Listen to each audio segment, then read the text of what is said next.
ప్రతి విద్యార్థి గ్రంథాలయానికి వెళ్లడం అలవాటు చేసుకోవాలని ఎస్ఐ లతిపునిస తెలిపారు. ఈ సందర్భంగా వారు జలంధర్కి మండల కేంద్రంలోని గ్రంథాలయంలో 57వ అంతర్జాతీయ గ్రంథాలయ వారోత్సవాలు నిర్వహించారు. జలదంకి మండలం కేంద్రంలోని గ్రంథాలయంలో 57వ అంతర్జాతీయ గ్రంథాలయ వారోత్సవాలు నిర్వహించారు. ఈ కార్యక్రమంలో ఎస్ఐ లతీఫ్ ఉనీసా పాల్గొని మాట్లాడుతూ మేము చదువుకున్న సమయంలో ప్రతిరోజు గ్రంథాలయానికి వెళ్లి చదువుకునేవారమని ఆమె తెలియజేశారు.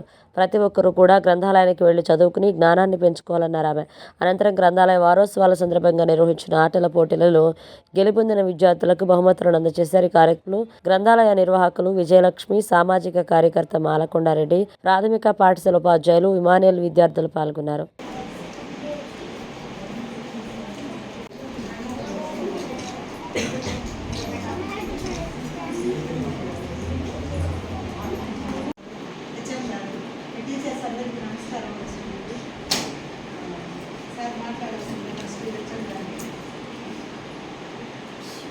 గ్రంథాలయ వారోత్సవాల సందర్భంగా అంటే ముగింపు సందర్భంగా మేడం గారు మనం ఇన్వైట్ చేశారు.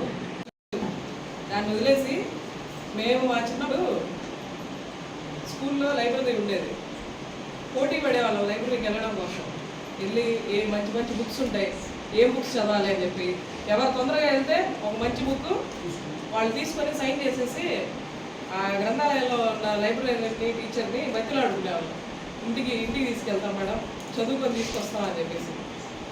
మా చిన్నప్పుడు అలా ఉండింది. ఇప్పుడు మీరు లైబ్రరీకి రమ్మంటే రావట్లా, మిమ్మల్ని బతిలాడుకోవాల్సి వస్తుంది.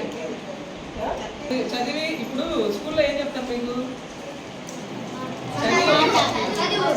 చదువు అంటే అదొక్కటే కాదు, బుక్స్ ద్వారా కూడా, బయట బుక్స్ ద్వారా కూడా మన జనరల్ నాలెడ్జ్ చాలా గెయిన్ చేయాలి. ఇప్పుడు మీకు ఏది ఇంట్రెస్ట్ ఉంటే అది చదవండి. స్పోర్ట్స్ గురించి ఇంట్రెస్టా? Sports books. కథలా? స్టోరీసా? కథలు. లేదు ఇంకా మన కంట్రీ గురించి అట్లా జనరల్ నాలెడ్జ్ బుక్స్ కానీ చాలా ఉంటాయి. చాలా చదవడానికి ట్రై చేయండి. మనము ఇంత చిన్నప్పటి నుంచే చదివి పక్కన వాళ్ళకి చెప్తా ఉంటే మీకు అదే అలవాటుగా మారి మీరు మంచి స్థాయికి వెళ్తారు. ఓకేనా? ఎంతమంది చదువుతారు? ఉంటుంది టైమింగ్స్. రోజు రమ్మని నేను చెప్పను, రోజు రావడం మీకు అవ్వదు. సండే పూట ఒక 1 అవర్ లైబ్రరీకి వచ్చి, బాబు వినండి, లైబ్రరీకి వచ్చి బుక్స్ చదువుతానని నాకు ప్రామిస్ చేస్తారా? ఆట మీద నిలబడాలి.